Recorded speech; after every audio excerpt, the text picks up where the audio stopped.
Did you know that about 25% of the adult population in the United States has a serious problem with anxiety at some point in their lives? That is 1 out of every 4 people. I am sure you have felt stress or tension before in your work environment at one time or another. I personally suffer from debilitating anxiety. Due to trying to cope with this disorder, I have researched the topic thoroughly by reading self-help books, talking to psychiatrists and psychologists, and even to others who share my struggles. Managing stress in the workplace is an essential part of both the individual and corporate responsibilities, and I hope that you will be encouraged to utilize some of my useful methods so that you can lessen tension and create a calmer, more productive way of conducting business.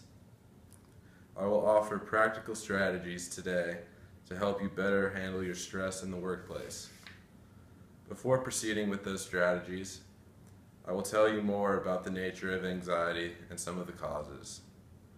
The need for tackling the causes of stress in the workplace is paramount because it can lead to problems for you, your working relationships, and your overall working environment. Research shows that 4 out of every 10 people working at large companies are experiencing a major corporate restructuring, which causes them to be uncertain about their futures. According to the American Psychological Association, cited by the American Institute of Stress, work-related stress costs American companies an estimated $300 billion annually. For instance, the ability for them to do their job well in order to keep their job is a major stressor for most employees, especially in a fluctuating economy. Issues may include lowered self-esteem and poor concentration skills for the employee. The employer may suffer from increasing customer complaints, staff turnover, and days lost to sickness that all affect the bottom line. Since the need affects both the employee and employer, it is important to deal with the underlying problems. According to PhD, business psychologist and author of Success Under Stress, Dr. Sharon Melnick, says, workers are interrupted 7 times an hour and distracted up to 2.1 hours per day. Deadlines and pressures contribute to the sensory overload, and it can be hard to stay on task. In cases of extreme or continual stress, people can suffer from panic attacks. These are brief but extremely frightening spells of severe anxiety. Melnick goes on to describe symptoms ranging from feeling faint, trembling, dizziness, a fast heart rate, and feeling hot and sweaty.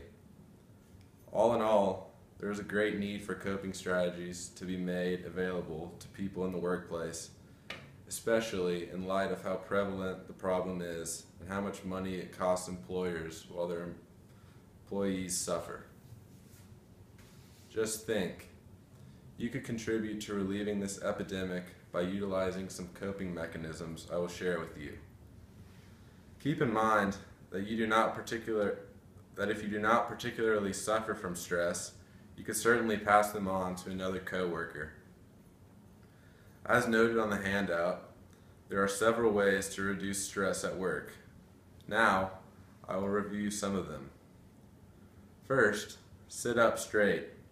I know it sounds elementary, and your mother probably told you to do so, but she may not have realized how good posture can affect how well you perform on the job.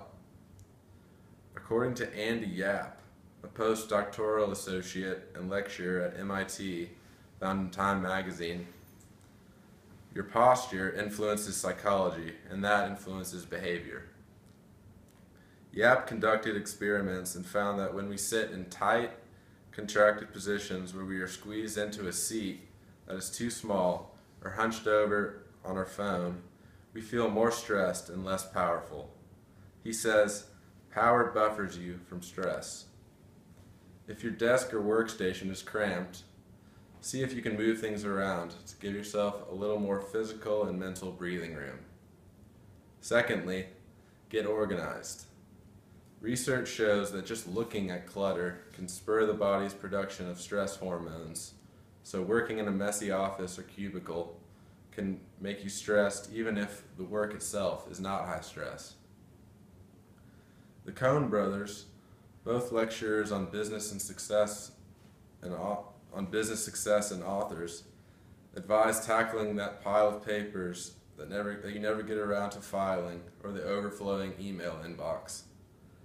They recommend minimizing clutter because the visual stimulation of the files are distracting and can impede time management. Another finding is that deep breathing will restore balance. Melnick makes another suggestion to simply inhale for 5 seconds and exhale in equal counts through the nose. By taking in these concentrated breaths, she claims it feels like getting the calm and focus of a 90-minute yoga class in 3 minutes or less at your desk. In short, sitting up straight, getting organized, and deep breathing are just a few of the tactics you can implement to reduce stress at work. After hearing how prevalent stress is in the workplace and knowing some practical strategies to tackle it, I encourage you to adopt these tools and share them with your coworkers. In conclusion, stress in the workplace is a serious problem for both the employee and employer, and it is important that they work together to find solutions to minimize it. By dealing with the underlying problems and implementing strategies I provided, I hope I have convinced you to give them a try and share them with your circle of influence to find greater calm, productivity, and stability. Finally, I would like to leave you with this challenge. Try finding ways to curtail stress and create peace in your life, and see if you can become a helpful role model to those around you.